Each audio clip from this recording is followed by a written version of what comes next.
Hello, everyone. I'm Sian Farrell, CEO of Oxygen Limited, an Ulster University spin-out company.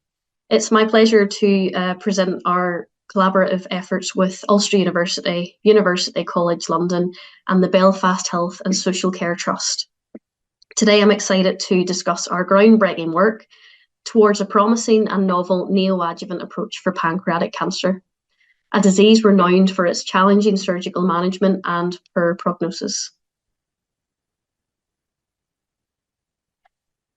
Pancreatic cancer is one of the deadliest forms of cancer, primarily due to its late diagnosis and rapid progression. Currently, only 10 to 20% of patients are eligible for surgery, underscoring a critical need for effective neoadjuvant treatments to enhance surgical resectability and improve survival outcomes.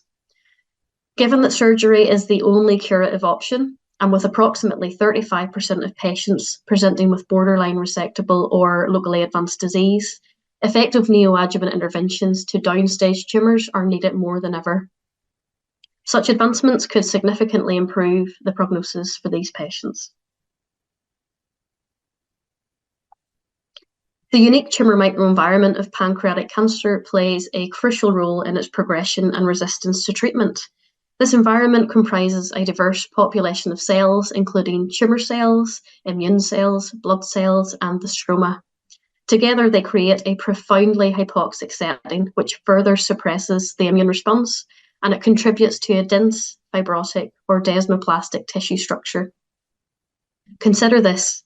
The average oxygen level in a healthy pancreas is about 6.8%, but in pancreatic cancer, it plummets to a mere 0.4%. This represents a 17-fold decrease in oxygen availability, which is a stark contrast even when compared to other tumour types. The severe hypoxia, coupled with extensive fibrosis, underlies the aggressive nature, therapeutic resistance, and high mortality associated with pancreatic cancer. So let's discuss the existing treatment modalities for pancreatic cancer. Well, firstly, only about 10 to 20% of patients with pancreatic cancer are eligible for surgical resection, which remains the only potential cure, and approximately 35% present with borderline resectable or locally advanced disease.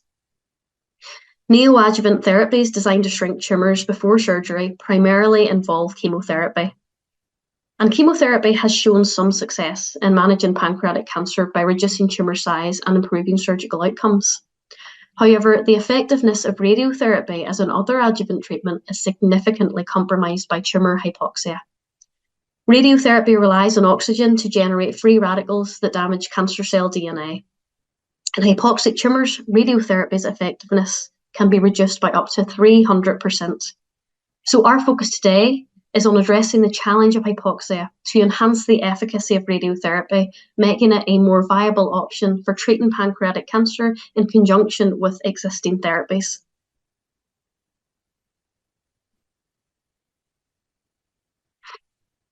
So at Oxygen, we're tackling this problem head-on using the power of oxygen-generating nanoparticles called SOG1.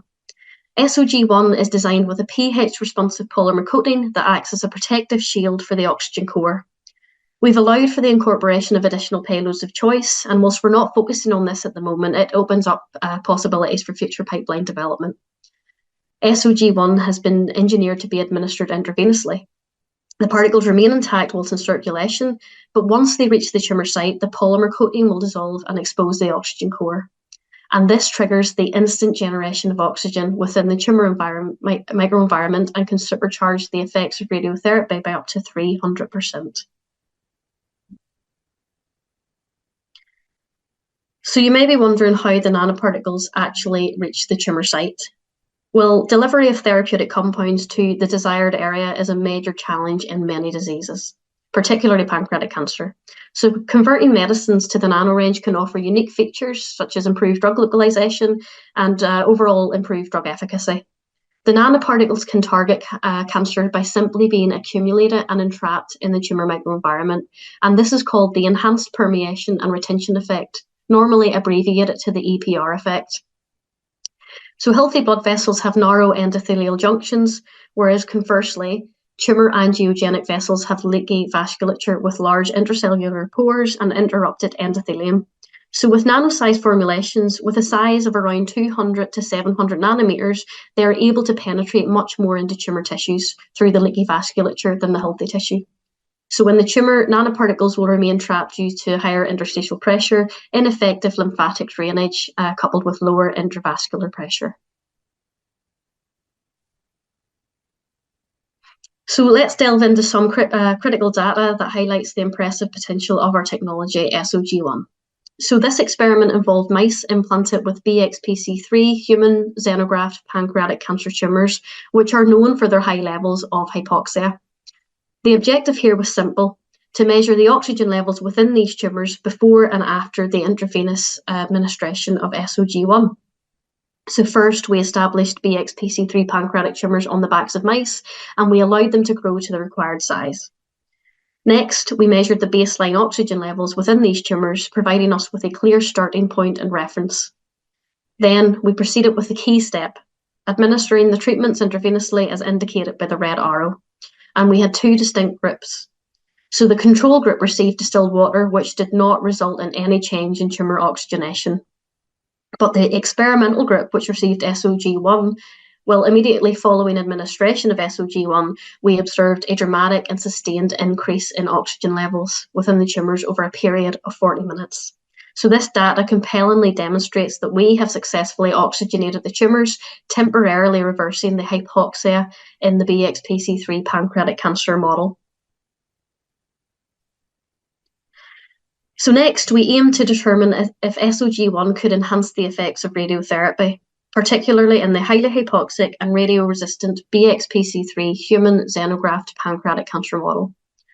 So we established BXPC3 pancreatic tumours on the backs of mice, and we allowed them to reach the required size.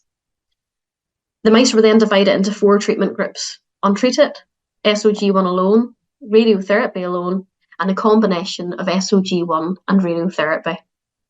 Each group received a single treatment administered on day 0, and we monitored tumour growth 3 to 4 times per week. So the graph on the left shows the tumour growth profiles for each treatment. By day 23, no significant decrease in tumour volume was observed for the groups treated with SOG1 or radiotherapy alone compared to the untreated group. However, the combination treatment led to a dramatic and statistically significant 82% decrease in tumour volume. The graph on the right is a Kaplan-Meier survival plot, which estimates survival for each group.